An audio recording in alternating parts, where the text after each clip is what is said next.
Okay, hello and welcome to the Blueprint Review podcast. Wow, it has been a long time. I looked at the website earlier, and it was 5 years since I resurrected the podcast for like 2 episodes, and that was it. And then before then, I'm not even sure how long ago it was. Before then, it was a long time. So we used to do it pretty regularly, and then just I don't know, people got busy, and we used to do it locally in Lincoln, and then everyone's just kind of moved away and stuff, and.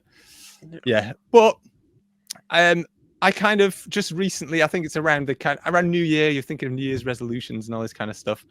And one of my New Year's resolutions almost always revolve around buying too many movies or things like that, and trying to stop buying. I buy way too many Blu-rays and DVDs and whatever.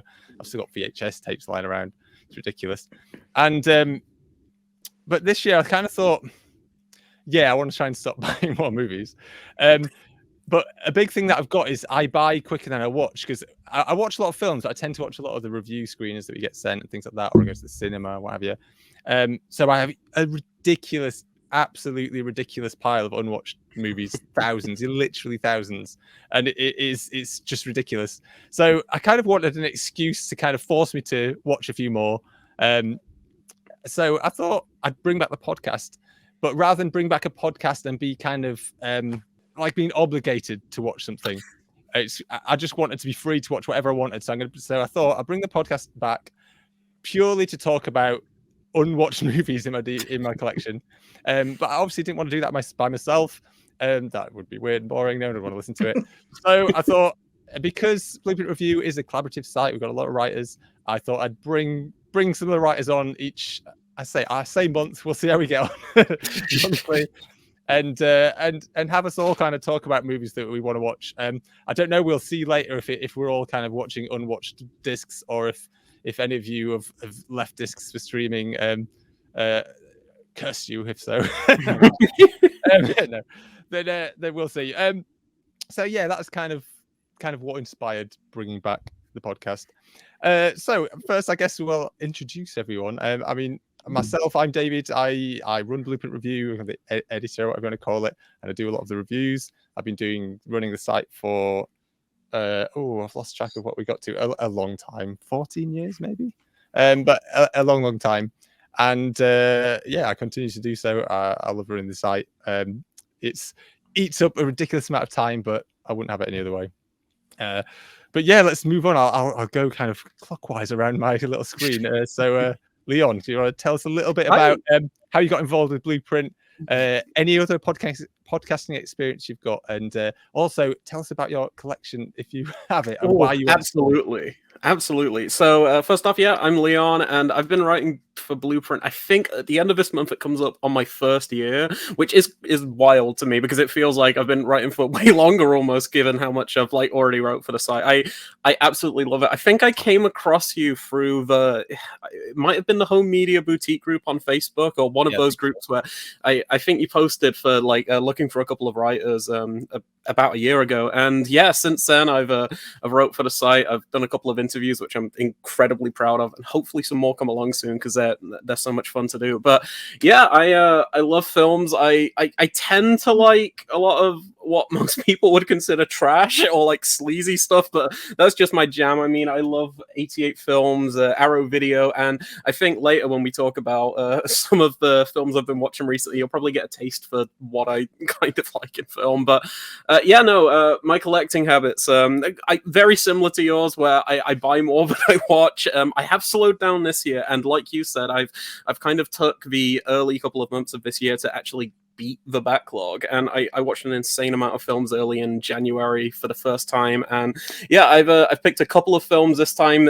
even if we just get through one or potentially two this time. It's a varied bunch for sure. But outside of that, past podcasting experience, I've been a guest on a couple of friends' podcasts, but nothing official. It's just kind of I don't know, a fun throwaway kind of thing. But this is my first full podcast. I've done a few live streams, and I also also run a YouTube channel that I need to get back into. It's been a while since I've last uploaded, called Leon Talks Film, where I talk about film.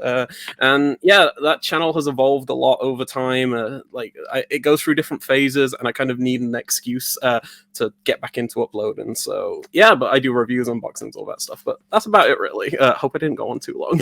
That's fine. That's fine. Absolutely fine. Yeah. Cool. Damien, how about yourself? Hello, yeah, my name's Damien.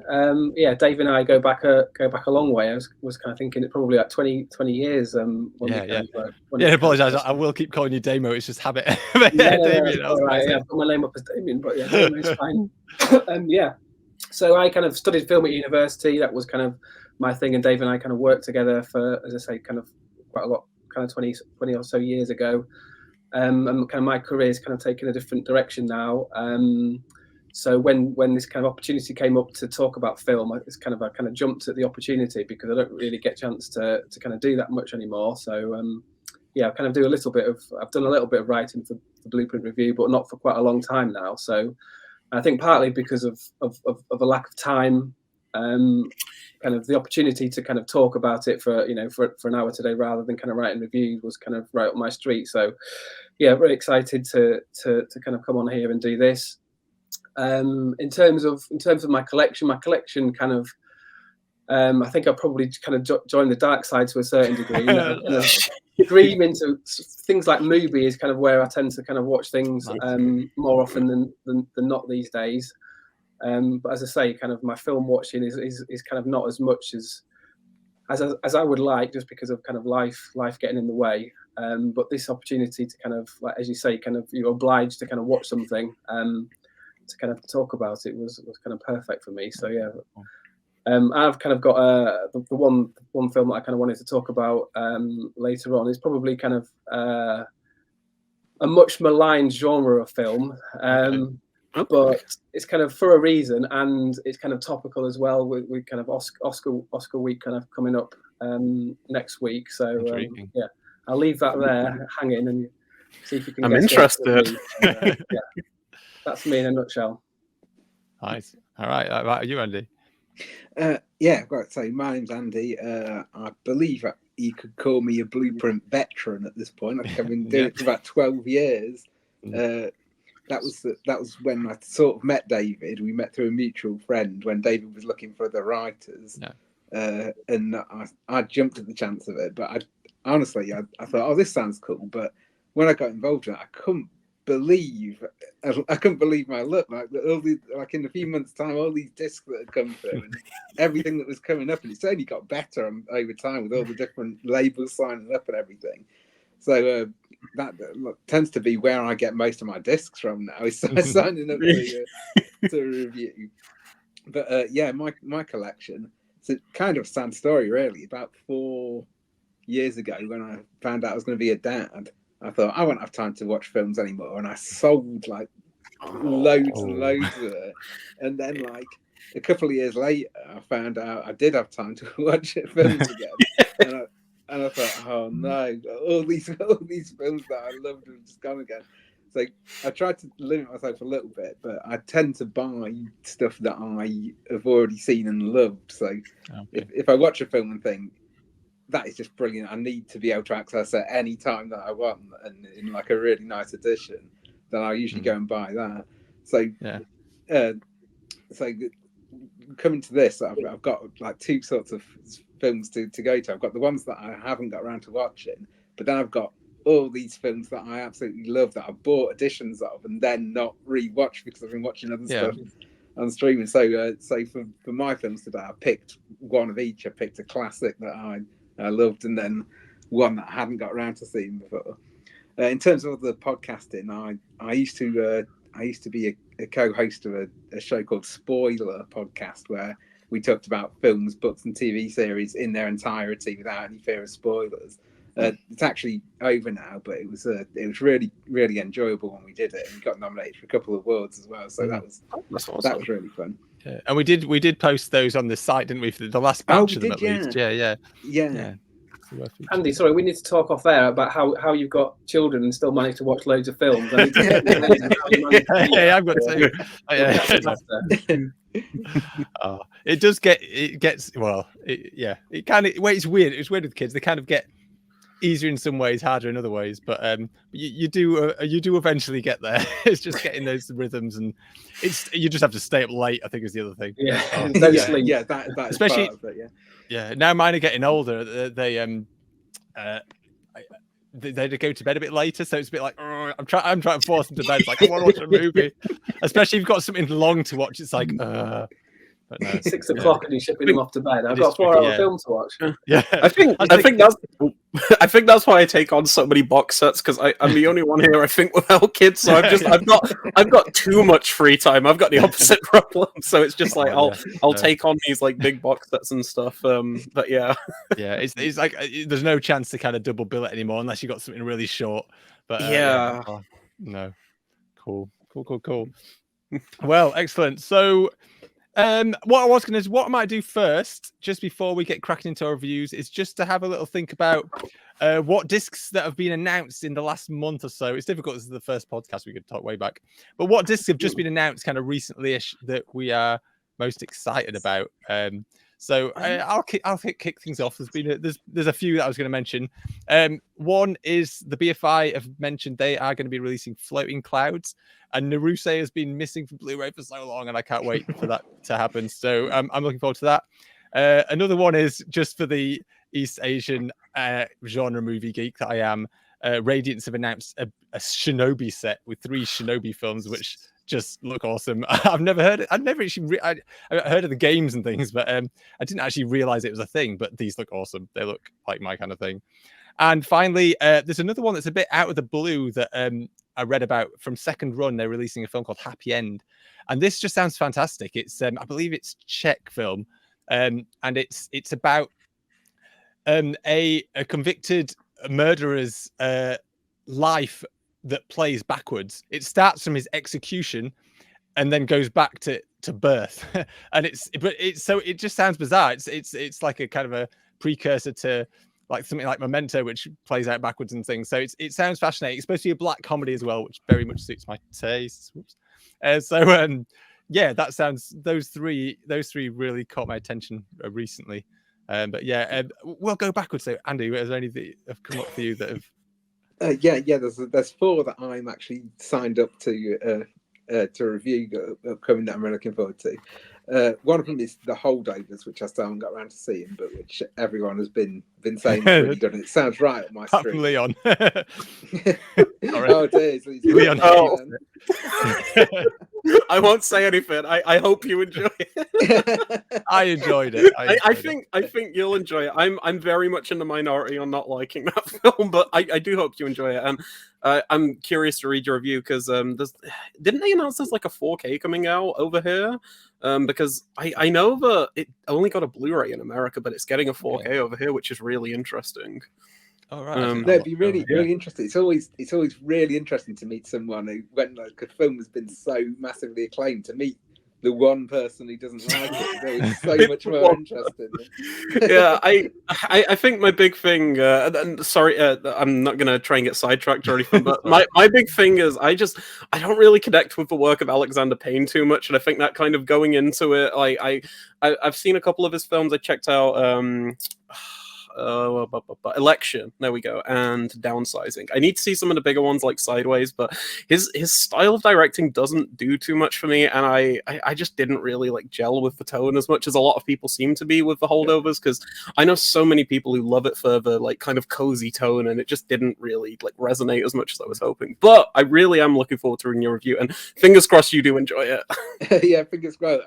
I mean, if I don't enjoy it, then it'll be interesting to see if we're aligned. You'll join the club. I do like Alexander Payne, but I didn't like Downsizing, so it could go either way. Yeah.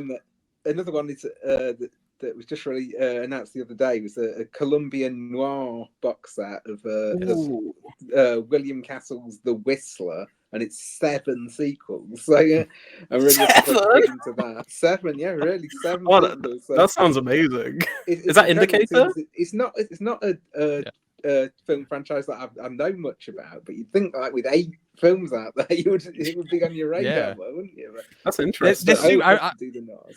Yeah, I was really tempted to do it myself. They're very short as well. I think they're all an hour long, which again, like we were talking about earlier, time-wise, I was like, oh yeah, I was tempted to do it, but no, I decided not to. I've been too greedy in May, so I had to turn it down. Then there's the BFI are releasing Big Banana Feet, which is the documentary about Billy Connolly's 1970s tour, which it's just been rediscovered or something? Wasn't it thought lost for a while or something? Oh, possibly. I'm not sure. I didn't read a lot into it. Rare? No. I'm not sure. Yeah, but yeah. So I'm really interested to see that, especially since it said it was inspired by the work of I've forgotten his name now. Is it? Yeah. Don't look. Yeah. Don't look back. Don't look back. I want to say Don't Look Now, but it's a different film. I was going to say Nicholas Rogue. Oh, this is embarrassing for us, isn't it? Don't Look Back. Is Don't Look Back for Dylan film? Like Dylan? Yeah. Pennebaker. Pennebaker. Yeah, Pennebaker. Right. Yeah, Pennebaker. Yeah. And I love his work. Obviously, I can't remember his name, but I love his work. And the other one, that's something a bit different, is Imprint are releasing Batteries Not Included, which is kind of like, I think it's a really underrated like 80s film of its type, and so I'm really looking forward to seeing that in a really nice edition. I think it's got a few new documentaries and things on it. So I do that one. That is one I do remember fondly when I was a kid. I can't remember a lot about it. I can just remember enjoying it and watching it a few times on video, but it's been I've not seen it since it was out on video really. And, cool.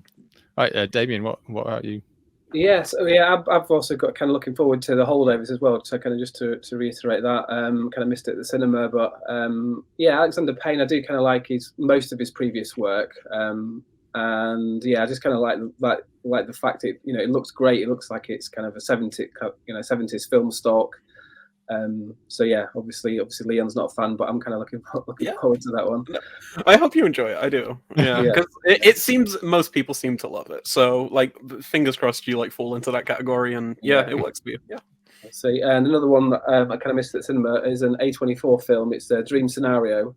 So the Nicolas Cage thing. It's produced by Ari Aster, and Ari Aster's kind of like a kind of an interesting filmmaker. I don't know what he's like as a producer, but. Have you seen that director's previous film? He did a film, I think I have it. Oh, yes, I do. Just a moment. Yeah, he did a film about 2 years ago called Sick of Myself. This is a Vinegar Syndrome release of it. But if you like Dream Scenario, I'd highly recommend this because it's kind of got that same like very like dark comedy. It's a dark comedy about a woman who really, really wants to become like internet famous. So she essentially decides that she's going to like scar herself and basically become like deformed almost, so she will become famous online. So it's got that kind of like satirical edge to it of people will do whatever they can to become famous. And I really like this, but Dream Scenario is excellent. That's one of my favorites from last year, so I really hope you enjoy that. Okay, also, I'm sorry if I keep interrupting people. I'm so sorry. No, I appreciate that, and I'll certainly add that other film to the list. So yeah, thanks for that. Yeah, no problem.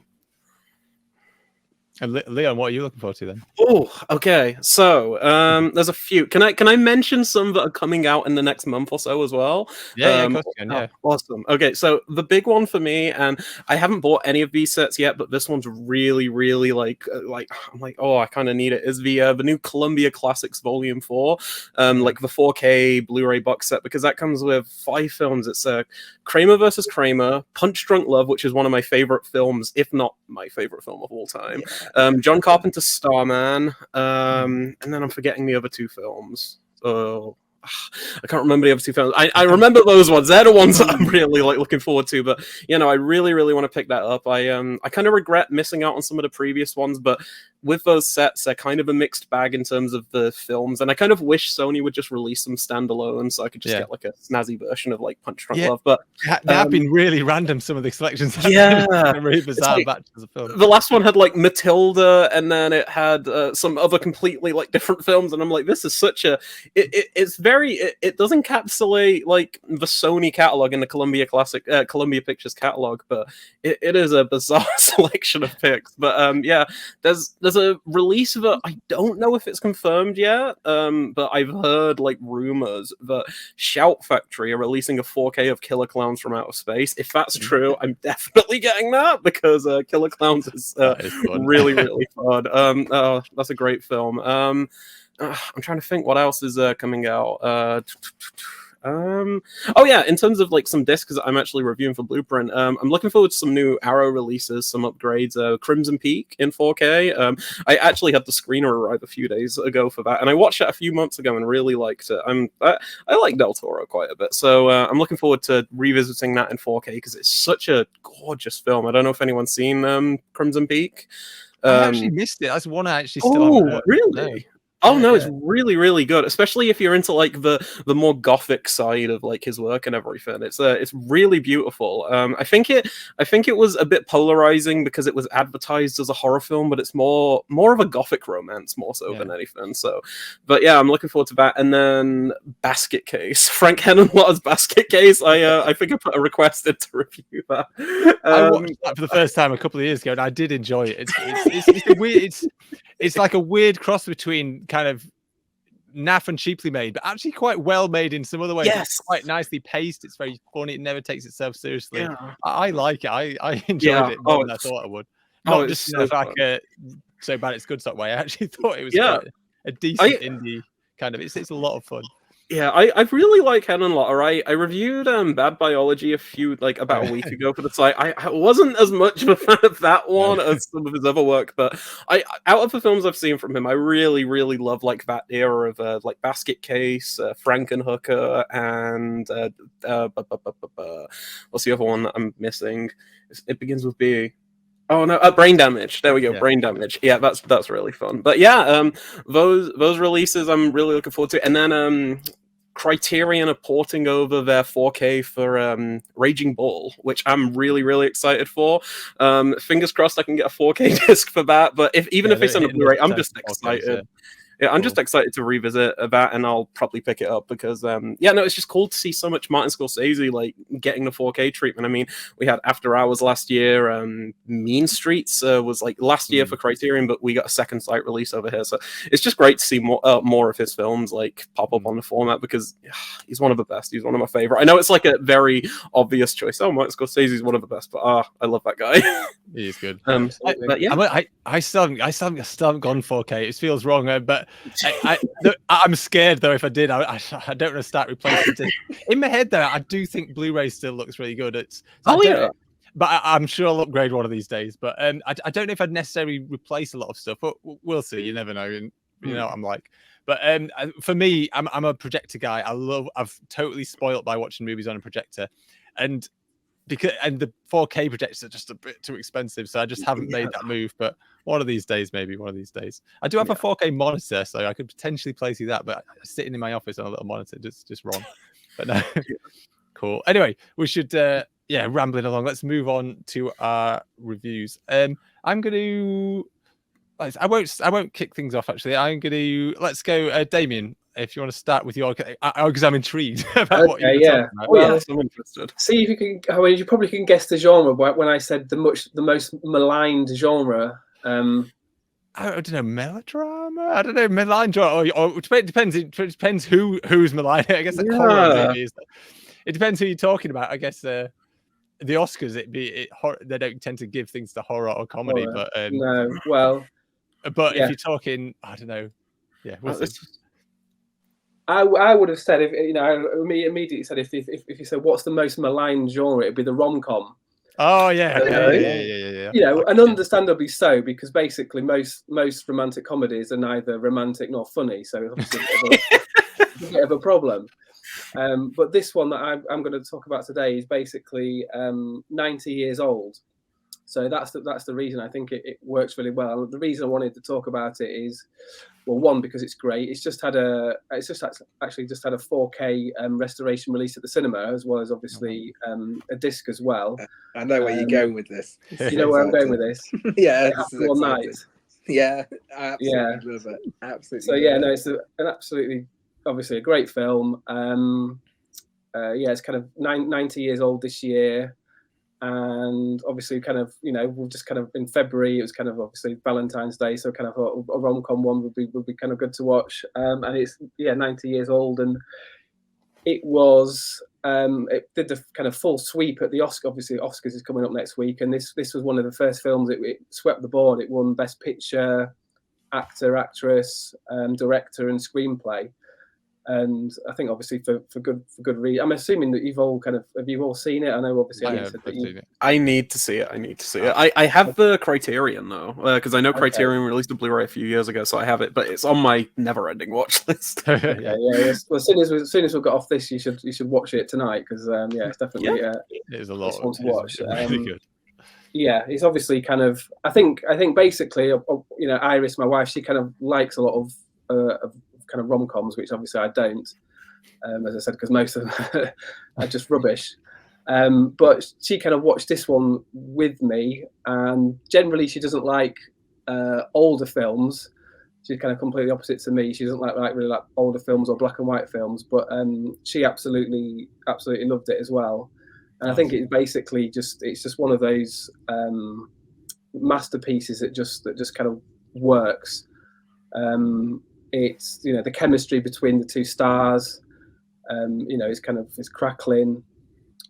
So just kind of set the scene on it. Basically, Claudette Goldberg's character is kind of a rich heiress who's kind of spoilt, and her dad basically wants her to get an annulment from her marriage.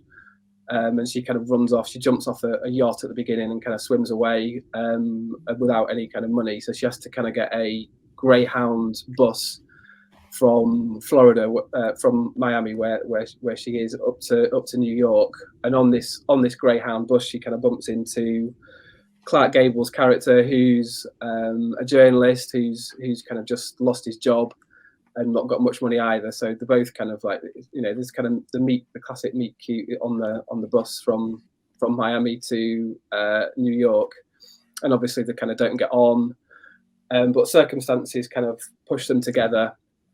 And, you know, it's a kind of, you know, the story is exactly as you'd expect, and it's kind of like a blueprint that's kind of been followed throughout. But this is the kind of the benchmark. This is the one that does actually work, because it is kind of very, very funny, genuinely funny, which is, I think, is really hard to do. There's kind of so many moments where it is actually laugh out loud funny.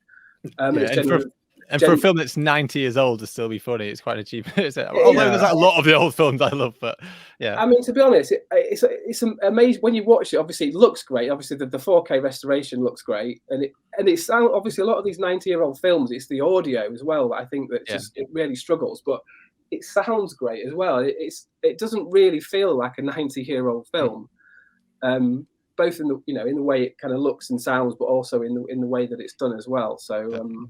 It still feels really fresh, and even though it is kind of that 90 years old. It's definitely, there's so many kind of great scenes in it, classic scenes where obviously Clark Gable's character is trying to hitchhike and fails miserably, and Claudette Goldberg's character manages to kind of to do that. There's the kind of classic Walls of Jericho scene where they're kind of in a, this is 1934, and people, unmarried people wouldn't be in the same room together, so they kind of put up what they called the Walls of Jericho, some kind of sheets in between these two single beds, and then there's kind of great scenes where it's kind of like sparkling dialogue, really, where they're kind of riffing off each other when they're pretending to be an old kind of a married couple. It's just kind of just absolutely sparkling. So definitely recommend. One particular scene that always makes me laugh out loud, which I think is quite an underrated scene, is this bit where they get picked up by this guy who turns everything anyone says into a song. Oh, that's brilliant! After the hitchhiker, they get picked up by this guy he starts singing operatically. Young people in love are really hungry. It's actually a bit like me at home sometimes. I'm terrible with that. My kids always joke. My kids always tease because I but not in a. I've got a habit of finding bits of what they say and realizing that's part of another song. And I always find a song for everything. I'm always amazed by what it is. A little bit like me. I must admit, it's a film that I came to quite late. I only saw it for the first time 2 years ago, I think. Oh, wow. It just took me a while to get around to it, but yeah, it was really good. What I found, I think, when I first got started, at first I was a bit worried that the Clark Gable character he wasn't that nice a guy. And at first I was a bit like, oh, I don't know, but you kind of, I don't know, he has enough charm, and kind of the film is just so entertaining that you kind of you go along with it, and you kind of don't mind his kind of crueler moments. No. There is quite a like jaw-dropping moment in it where is he a reporter or something who gets onto them? He's going to reveal Claudette Colbert's secret, and so Clark Gable pretends to be a madman, and he threatens that he's going to go and get his children. Well, that's obviously brilliant, yeah, because obviously it's kind of it's kind of set. It's it's set kind of contemporaneously in 1934, which is obviously the Great Depression and the time of kind of gangsters and stuff. So basically, it's this kind of sleazy character who's on the bus. He's trying to kind of inveigle his way into Claudette Colbert's character, and then when he finds out that he's going to kind of give them away. Clark Gable's character pretends to be like a Chicago gangster, and is trying to get him in on this. Basically, say they're going to blackmail and want $1 million rather than this $10,000 reward. And that's another great scene where they kind of scares him off, and he runs away. Yeah, no, that's a great scene. And yeah, as I say, the 4K restoration, it looks great. There's a load of kind of extras on the disc that I don't know what you guys like, but I have no time to watch kind of extras anymore, so they're kind of unwatched. But it's obviously got a whole array of extras. Well, I have a cheat for my extras that I swear by, and I always, whenever everyone mentions it, I always pass on the information, because I wouldn't normally have time to sit, especially because I like a commentary, but there's no way I'd have time to sit and watch the film again. It's been a long time since I've had a chance to do that. So what I do is I have a Blu-ray drive, so I rip the features off the disc and just turn them into audio files or small video files, and I put them on my phone. So I listen to commentaries if I'm driving anywhere, when I'm making dinner, making breakfast. I put the interviews on and things. That is my trick. That is how I listen to so many special features. You need the drive, but they're not too bad. I think you can pick a Blu-ray drive up for 80 quid or something these days, but it's the best purchase I ever made, because I get through I watch everything. I always watch every special feature. But if I didn't do that, if I wasn't able to take it off the disc, there's no way I'd get through that much. So no, that's a really good tip. Thanks for that, Dave. Yeah. Cool. Andy, then I'll move on to you this time. What's okay? What have you been watching? Right. Well, I'll do my old classic as well. I think this was a film that I saw a while back, and I was absolutely blown away by. And it doesn't have like a very good DVD or Blu-ray release at the minute, and it's absolutely crying out for one. It's a film by John Ford, and John Ford, I've always loved his work. I've seen quite a few of his earlier films, but from Stagecoach onwards, I actually made the effort to watch every single film from them, which is a lot. And there's obviously there's the big ones that everyone knows, like Stagecoach, The Searchers, Man Who Shot Liberty Valance. It's basically all those ones you see on the wall at the end of The Fabelmans when he's when he goes to see David Lynch's take of John Ford. And then there's these really, really underrated ones. Stuff like Seven Women is amazing. The Whole Town's Talking, one of his early comedies, that's brilliant. But this one, I think, is the king of the lesser seen John Ford films. It's a 1950 Western called Wagon Master. Okay. It's picked up a little bit more critical traction recently, and it was one of Ford's favourites amongst his own work. But it is just absolutely crying out for a proper remaster, because it's one of the most beautiful westerns I've ever seen. The cinematography is by Burt Glennon, who also shot Stagecoach, and it's just not really done justice by the DVD edition that I've got. It's still a beautiful film to watch, but I sat there watching it thinking, oh god, it could be so much more. It could be so much more. And just like Ford's compositions are absolutely ravishing. If you like the Western aesthetic, like about 95% of this is set outdoors on those big, like towering, rocky landscapes, nice. And like there's Monument lovely, Valley. like lush expanses of water and everything that you can almost feel when they splash through it. It's difficult to do a plot summary really, because if it's famous for anything, it's probably famous for not really having much of a plot. It's a very sort of lyrical, poetic kind of film. It's focused on relationships between this growing community of travelers. It's this the group of Mormons traveling to their promised land in Utah, and they hook up with this quirky medicine show troupe who have got stranded in the desert. And for all his reputation as a bit of an old curmudgeon, you can really feel like Ford's most personal work. He has this real like humanism, and you can feel this yearning for this kind of old ideal that is underscores the whole thing. There is some dramatic tension in it. There's a group of bandits who eventually become attached to the wagon train with them, and then it gets really tense. Actually, there's some pretty tense scenes, and it builds up to a real like emotional climax. But that's because Ford has taken the time to really lay out the table with all the emotional connections, so you really feel it. I mean, it's not a film where there's a big star. He deliberately there's lots of recognizable faces in there, but there's no like sort of John Wayne or Henry Fonda figure who's like really central to it. One of the things I should probably mention is the music. It's got this brilliant soundtrack by the Sons of the Pioneers, who are this old group of cowboy crooners. And there's so much music throughout the film all the time. It's like a lot of it's on the soundtrack, but they have like sort of the group they celebrate by having dances and things like that. You can't have a John Ford film with a nice dance scene there. They just yeah. Surprisingly, there's no comedy punch up in this one. That's the other thing you only see in a John Ford film.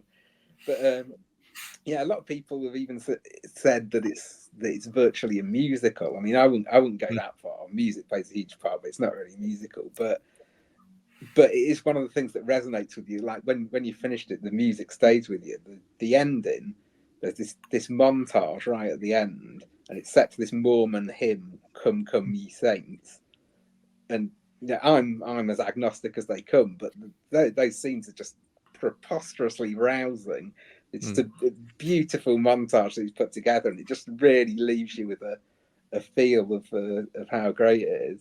So I'm just hoping and praying. Obviously, as I said, I'm agnostic, but I'll pray anyway that Criterion are gonna get hold of this, and that when it's released, it's going to be the same month as some massive kung fu box set that's going to take David out of the equation, so that I can nip in there and get this Well, I was just looking at the running time, just as you were talking. I was talking about there's no time for double bills, but it's an 86-minute running time, which is obviously great as well. So it's scope for double bill even. Yeah, I'm terrible for looking at the running times these days.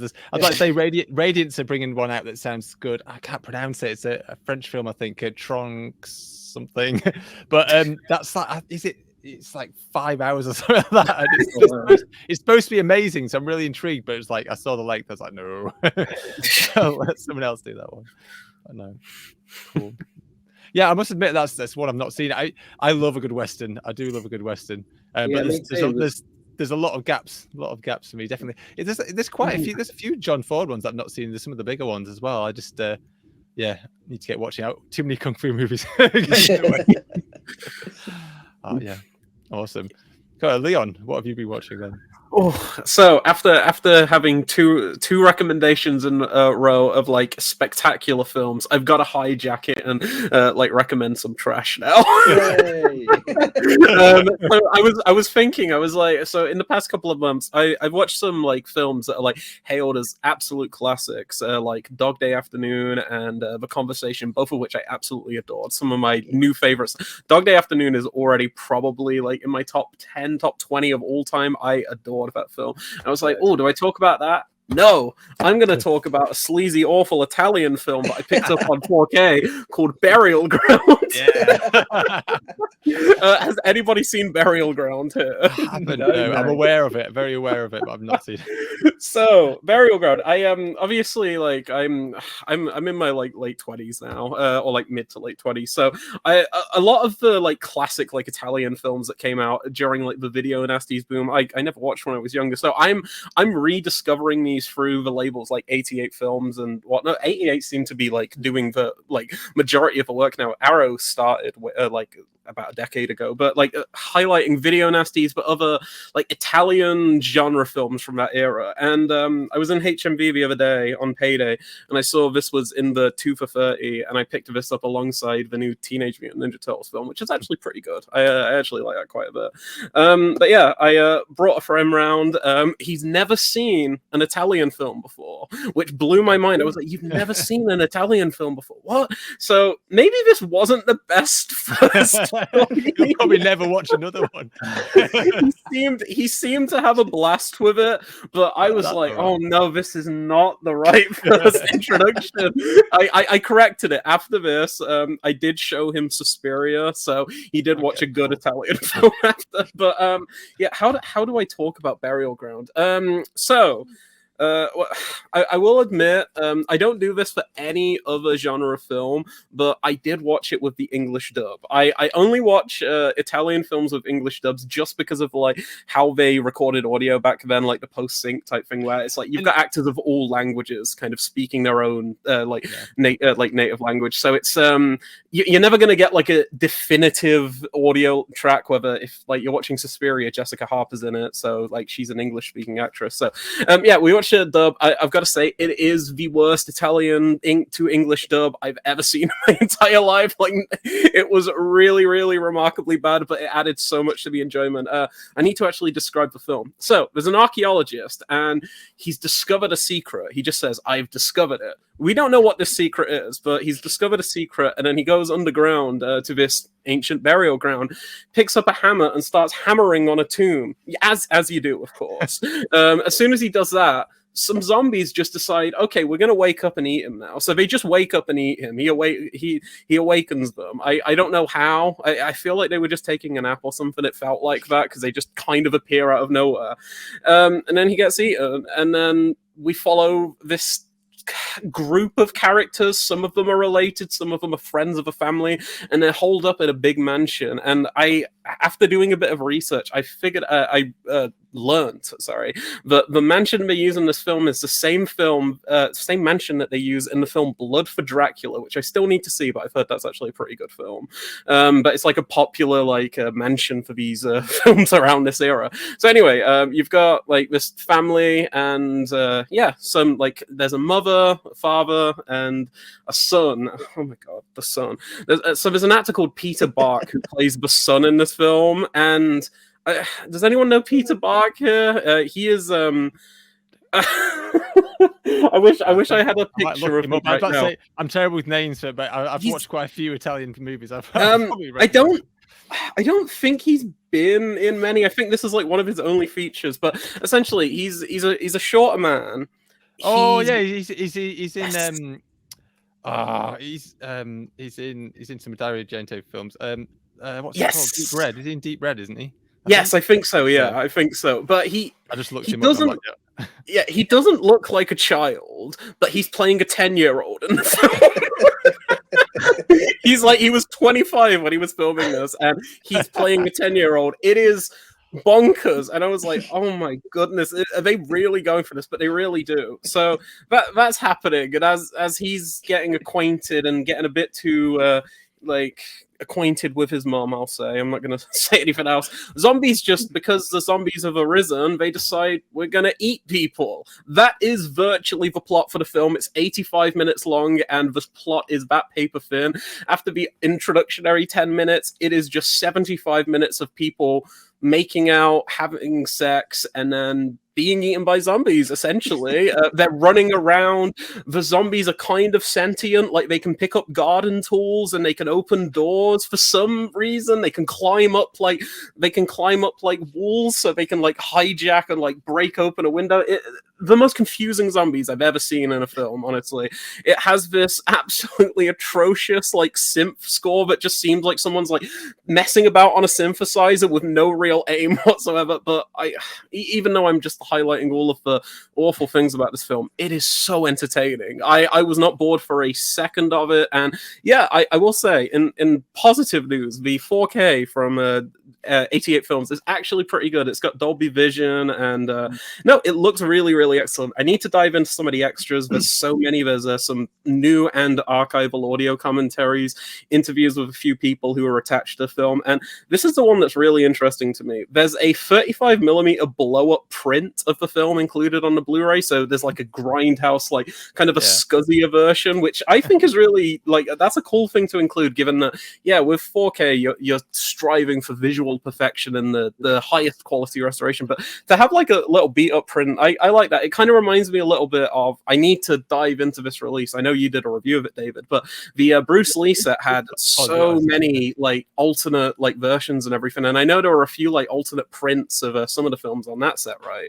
I must admit that is one thing that I don't often, I don't have time for. I usually don't watch the alternate versions. Yes, but it's nice. It's nice to have the option though. That's the thing. Sometimes I must admit, I just literally just posted today a review of my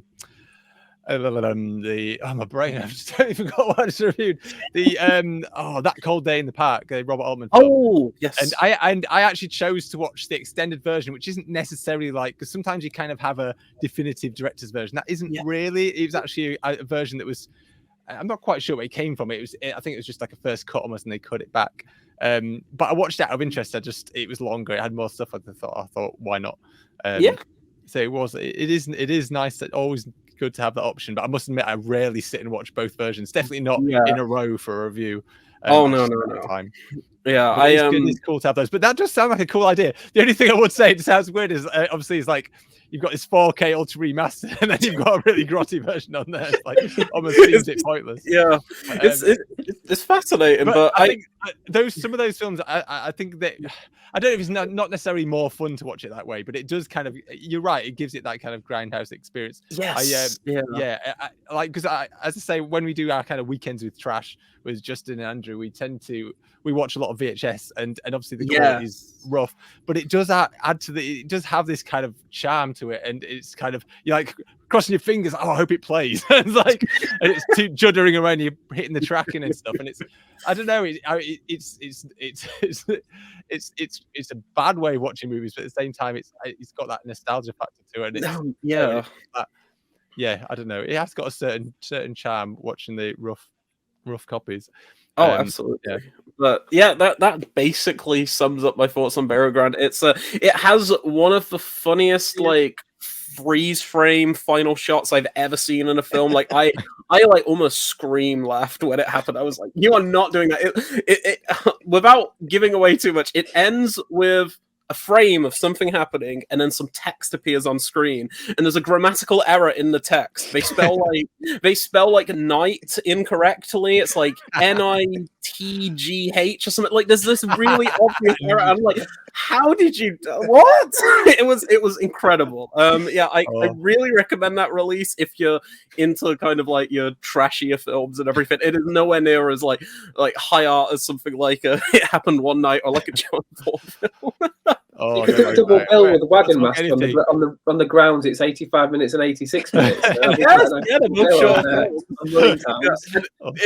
It's also funny because you were talking, Andy, about how like that your recommendation and everything. It's like, oh, it doesn't have like a snazzy release, but for some reason, Burial Ground.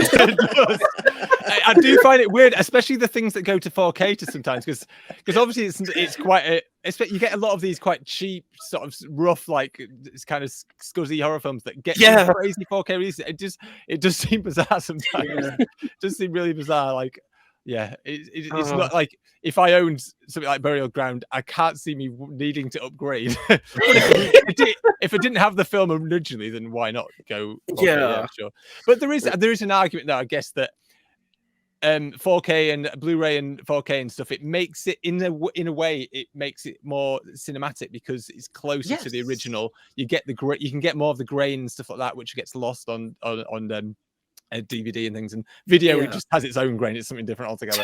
But it kind of makes sense. But yeah, sometimes it just I can remember getting in a bit of an internet argument about and I didn't even have a problem with it coming out. I was just surprised that because it was not that early UHD, but it was one of the earlier kind of 4Ks that Arrow put out was Henry Portrait of a Serial Killer.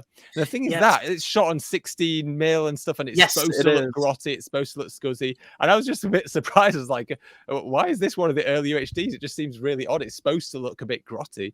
But I guess a 4K isn't necessarily about polishing it up. That's the thing. I guess you've got to get that in your head. It's not necessarily making it look super clean and super sharp. It's about making it look more like film.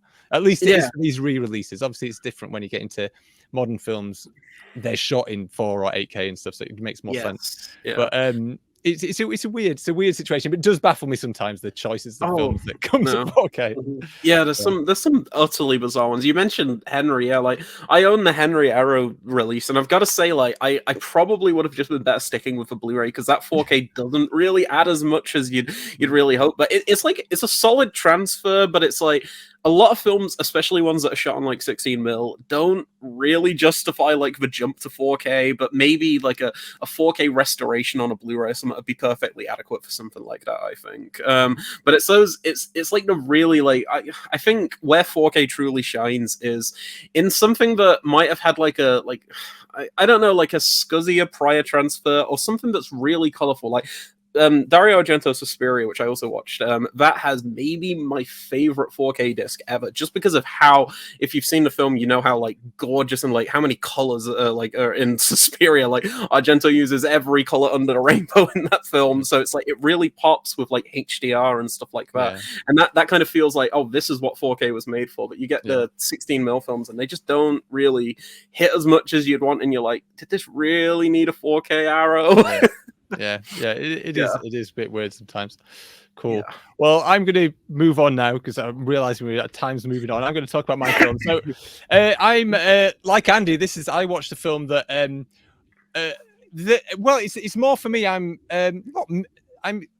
not that surprised. It's not mega popular, but it's something that I kind of feel like it might get a Blu-ray at some point, and that's a film called Beast Cops. This is a Hong Kong film. It is. I'm going to bring the details up because I will forget all of this. It's directed by Gordon Chan and Dante Lam.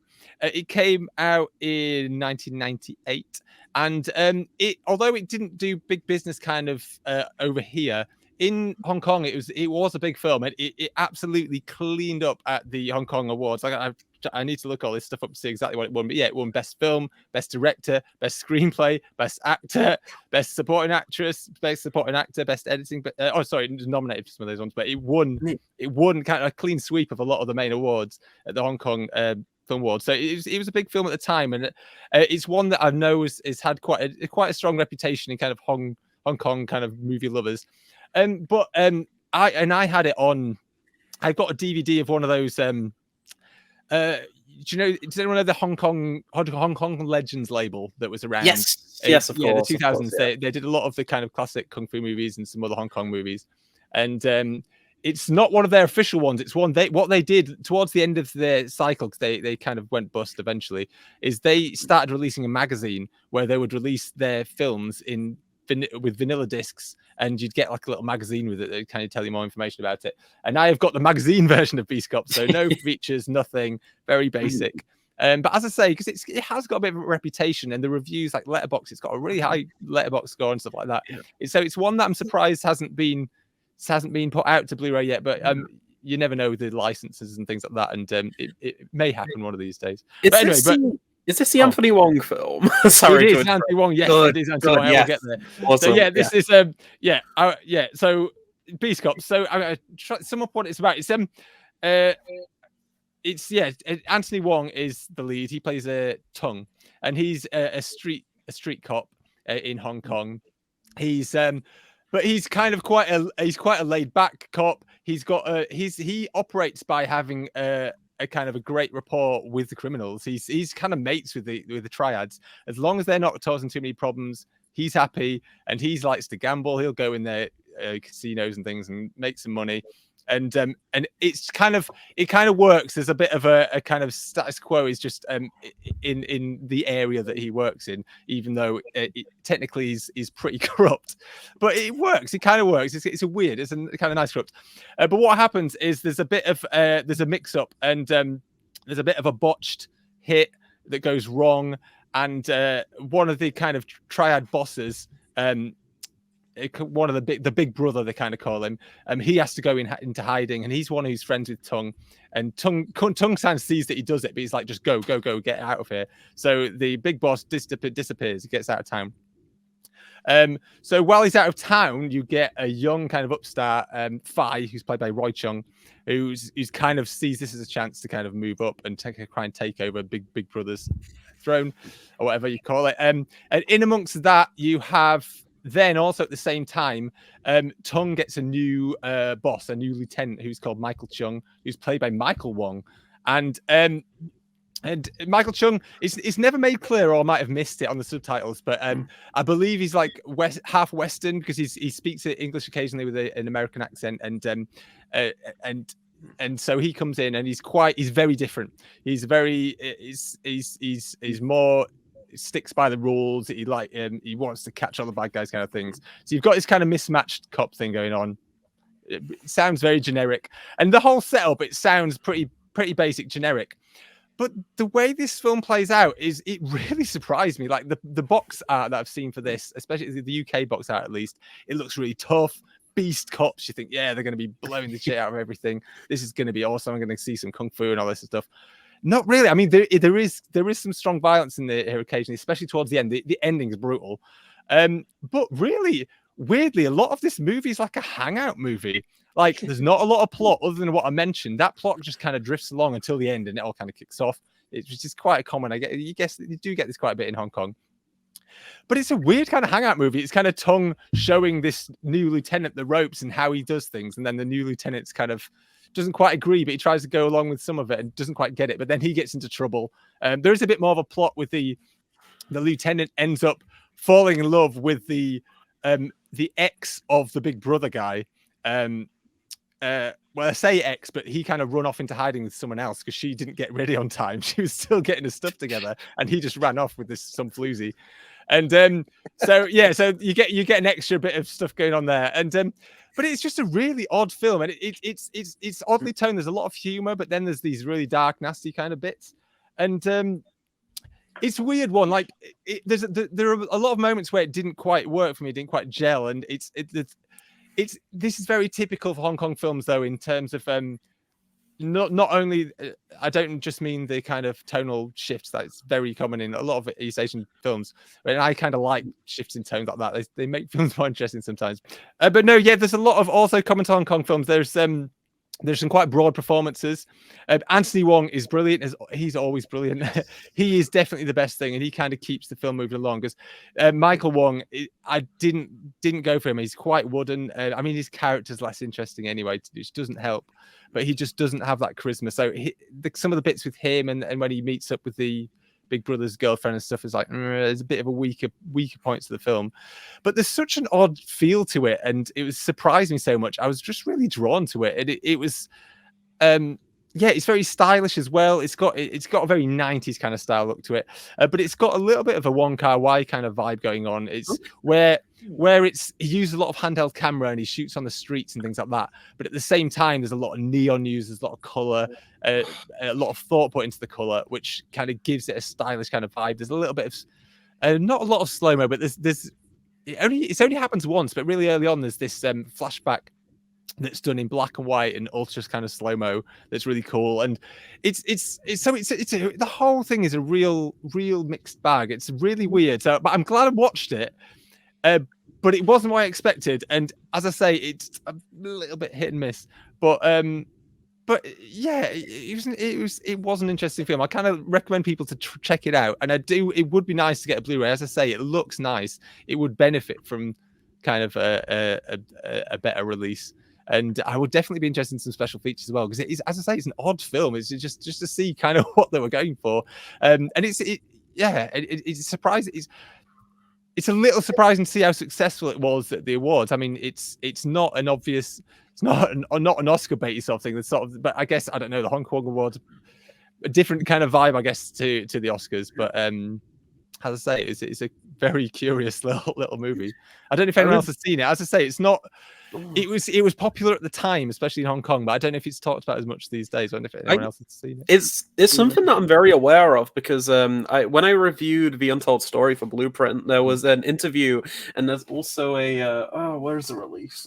It's fine, but yeah, there was a bonus feature where Anthony Wong appears in the UK to accept like kind of, I think it's like kind of a conference kind of convention type thing, but he highlights how he won one of those Hong Kong like awards that you were just talking about for his performance in The Untold Story. And if you've seen The Untold Story, that is a very like out there kind of like bleak, miserable, and like it pushes some limits type thing. So I just assume the awards over there, they're a bit more, they're not as safe as something as like the Academy Awards are, because Anthony Wong really goes for some places, and I absolutely love that guy. Like I've discovered him over the past year or so through films like Ebola Syndrome, Taxi Hunter, and The Untold Story, which I was just mentioning. Yeah.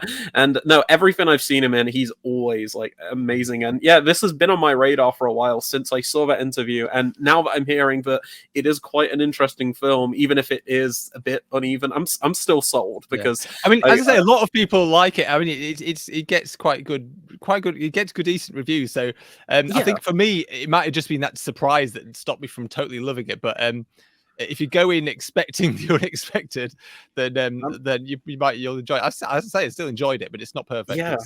It's a bit weird at times.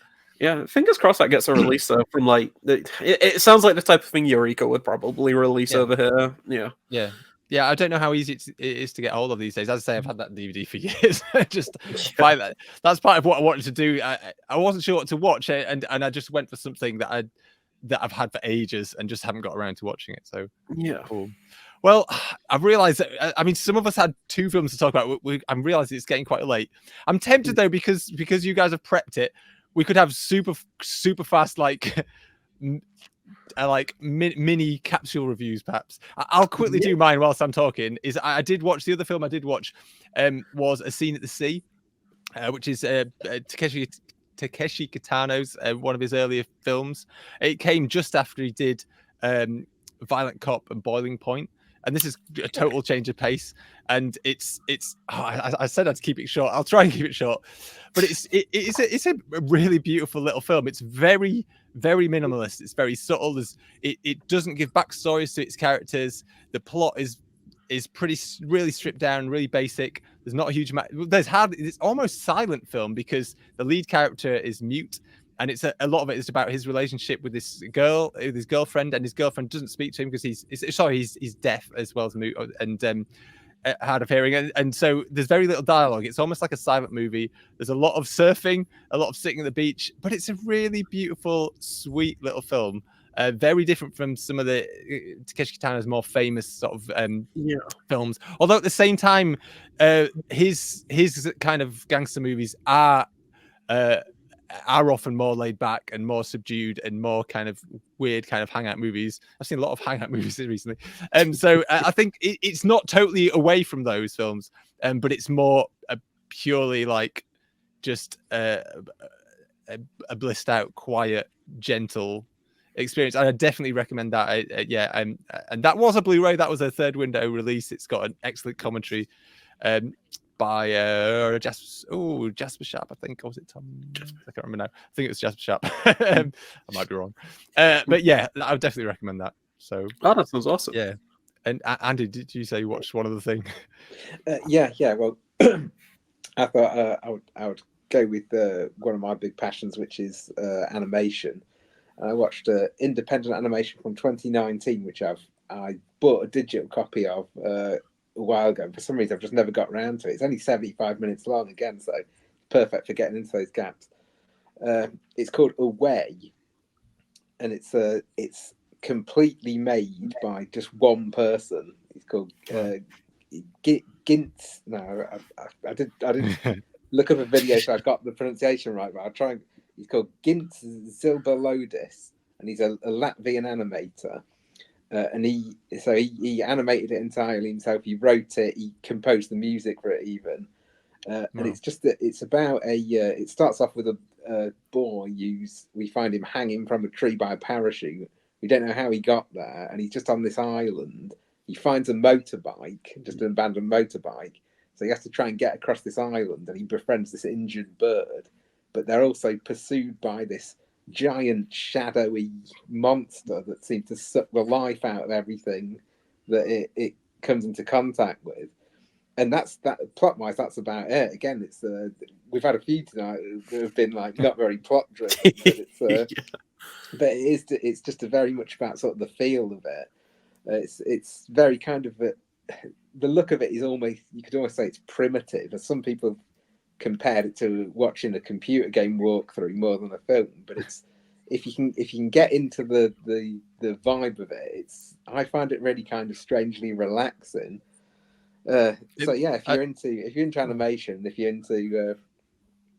into something a bit unusual, because it's completely silent as well, other than like the music, it's entirely silent. So yeah, again, it's 75 minutes, so it's a good one to just if your kids have kept you up too late, it's a good one to get into that little gap there.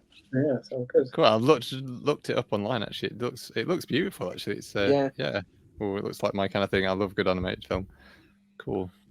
Yeah, no, that sounds really interesting. And Leon, did you say you had another one to talk about? Yeah. I won't take too long. So I went for a work do a couple of days ago, which was really, really fun. Got to, because I work from home, and it's the first time I'd seen anybody in forever. So had a work do, had a couple of drinks, and then I phoned my friend Jackson. And sometimes what I will do is I'll watch a film with a friend or something over a call or something. So it's like we'll both like have a copy of the film and we'll watch along. And he wanted to recommend a film that I hadn't seen. I had in my collection for a while. I was like, yes, I'm down for that. And it was Sergio Martino's All the Colors of the Dark, a classic kind of giallo film from the 70s. And yeah, it's my second Martino film. I've seen Torso, and I wasn't huge on that one, but I do need to revisit it at some point because yeah, I didn't connect with that one too much. But no, I really, really love this. This is absolutely like gorgeous. Surprised me because it's a Shameless Blu-ray, and Shameless are very hit or miss with their kind of like releases, I find. But no, this is a really, really great release. It looks amazing, and yeah, it's like a gaslighting thriller. This woman is she's with a partner, and she's currently on medication, and she stops taking her medication and believes that there are individuals who are trying to get her, essentially. It's not like hugely plot focused, again, following on from some of our like previous picks and everything, but it is really, really out there, especially for like a giallo film, because it focuses like, instead of like the classic like whodunit murder mystery aspect of a film, it kind of just focuses more on like atmosphere and visuals. There's some really, really outstanding like trippy visuals with just like, you could perceive some of them as like utter nonsense, but it just looks really pretty, so I'm not going to complain too much. And some really inventive use of lighting, and the lead performance by I need to get her name, Edwidge Fenech. I probably butchered that. I'm really awful with names, but no, she's excellent in the film. And if you're a fan of stuff like Rosemary's Baby or something like that, this is probably like the closest thing to like a giallo riff on like Rosemary's Baby. But yeah, no, it looks great. I think the only thing I will say is, when I initially saw it, I loved Edgar Wright's Last Night in Soho, but as I dive more into the films that inspired that, I'm like,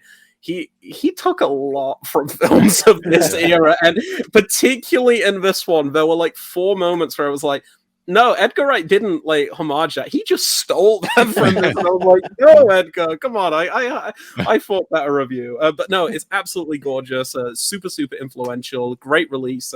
It's got a couple of extras on it. There's an audio commentary with Kat Ellinger and Sam Deegan or Dagan. Yes. She's become one of my favorite commentators recently. I've started to notice she's been doing it a while, but I've only just started to pick up on her name, and I've never been disappointed when she's done a commentary. Yeah, she's done some other interviews and things, but yeah, I'll have to check that out. Usually very, very good. Yeah, no, I know Cat Ellinger's like excellent usually. So no, I'll have to check that out. And there's a new interview with the director Sergio Martino. So yeah, no, it's a really great release. And again, if you're into like giallo films or like your kind of like thrillers, whodunits, and a bit of a gaslighting film, you'll have a good time with it. Yeah, I think the Italians know how to do genre movies. As I say, they're often very stylish. And I know I was going to jump in earlier. This is jumping way back to a conversation point earlier, but they're a funny one in terms of language. I quite often, because I occasionally do watch English dubs. It really depends on who's acting. Like if more than one of the lead actors are American and English, I will watch the English version, because as you say, they recorded it in totally different languages anyway. Right. Or sometimes I play it by ear. I'll watch a bit of both at the beginning. Yes. And then which sounds better. Like what was it? I did that with Demons. I remember I thought, because I think there were some English cast members. But I watched the English dub and I was like, no, I don't like this at all. I went straight back to Italian. I do play it by ear. Like it depends on the film. Because it is an odd one the way they made them. It's because both of them, Italian and English, both are blatantly dubbed. So it's just a case of what fits the actors for me. No, absolutely. Yeah, it's it's I won't go on any longer because I know we're going on longer. But no, yeah, cool. Yeah, Damien, did you say you don't use?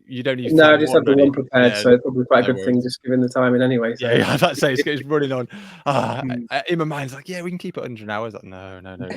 So cool. You get 4 film nerds together, you're not going to get it under. Yeah, no. And there was more of an introduction and stuff this time. So I think that we'll probably still end up being 100 an hour and a half. But yeah, cool. Anyway, I'll tie things up then. But So it's been brilliant speaking to you guys, and as I say, I want to try and keep it monthly. Maybe I don't want to do it too regularly because I just know everyone's got so many other commitments.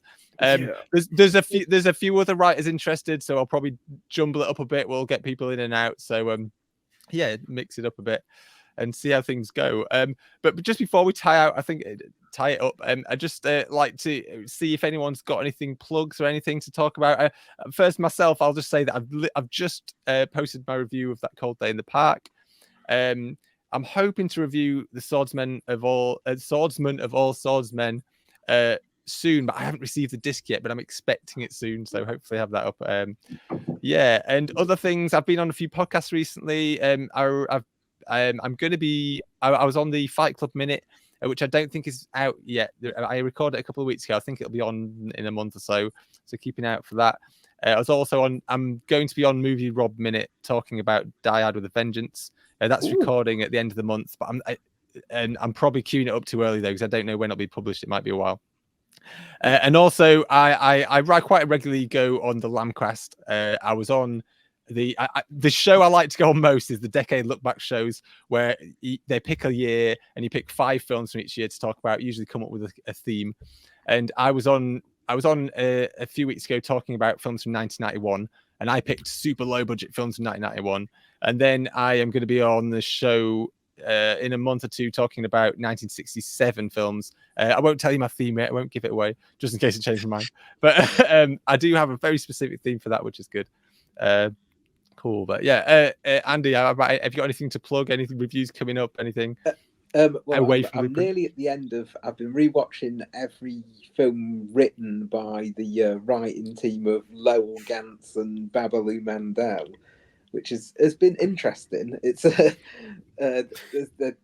you might not know the names, but they've written a lot of famous films. They did things like Parenthood, A League of Their Own, City Slickers, all those kind of old comedies and from the 80s and 90s.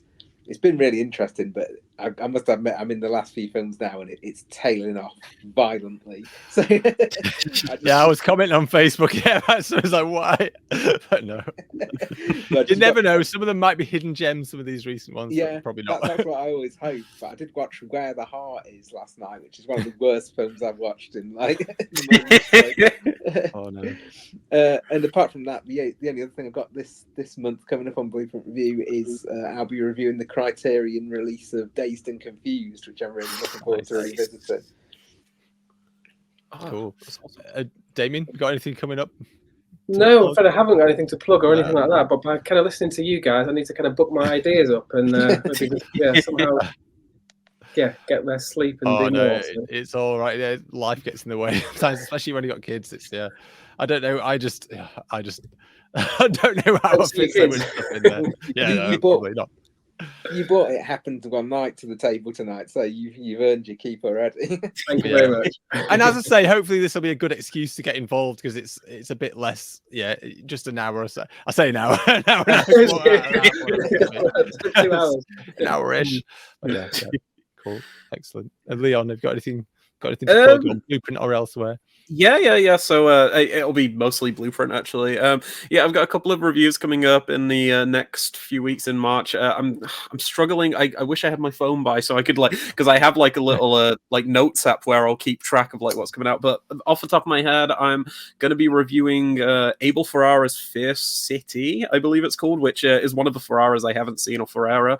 I love that man. His films, I don't think I've watched a film by him, but I haven't liked. So I'm really, really excited to finally check this out. That's 101 Films, I think, are releasing that. And then I'm reviewing the 4Ks for Green Room and Possessor. So Green Room is the A24 horror film about it's about a band that go and perform at a neo-Nazi venue led by Patrick Stewart. It's a really, really interesting film. But I haven't seen it for years, so I'm really, really excited to revisit that on 4K. And then Brandon Cronenberg's Possessor, which again I've seen, but it was quite a few years ago now, so I need to I've wanted to revisit that, so I'm looking forward to that. And then outside of that, I've got this idea for something that I want to write for Blueprint, but it's not going to come out until the end of the year because I started a challenge. I saw one of those templates going around early January where it was 12 movies, 12 months, and you watch a movie every month. I'm actually a movie behind already, or a film behind, but I've basically got 12 different people to recommend me a film each, so I'm going through those, and I'm gonna watch 2 this month, but I'm thinking I might write a bit, just write I don't know, a couple hundred words about it and do a little thing at the end of the year, pick out my favorite. But the 2 that I've selected that I'm gonna watch this month are John Frankenheimer's Seconds, which was recommended by my friend Jackson, who suggested All the Colors of the Dark. I'm really excited to check that out. I picked up I don't know where it is. Oh, there it is. I picked up the Eureka release in preparation for it, so I'm really, really excited to finally see that because I've heard that's absolutely fantastic. And then my mum recommended a film I've never even heard of, but I'm gonna give it a shot. It's a 90s thriller with Michael Keaton called Pacific Heights. I don't know if that's any good or not, but I'll give that a shot. But I think I'm gonna write a couple of little mini reviews for each film and then probably publish it at the end of the year or something. Outside of that, though, that's about it, really. Cool. Yeah. Excellent. Well, it's been a pleasure speaking to you guys, and hopefully we'll get you back on soon. I'm gonna do my best to keep this regular. We'll see how we get on. So, thanks a lot for your time, and thank you for having me on. Thanks. See you later. Bye.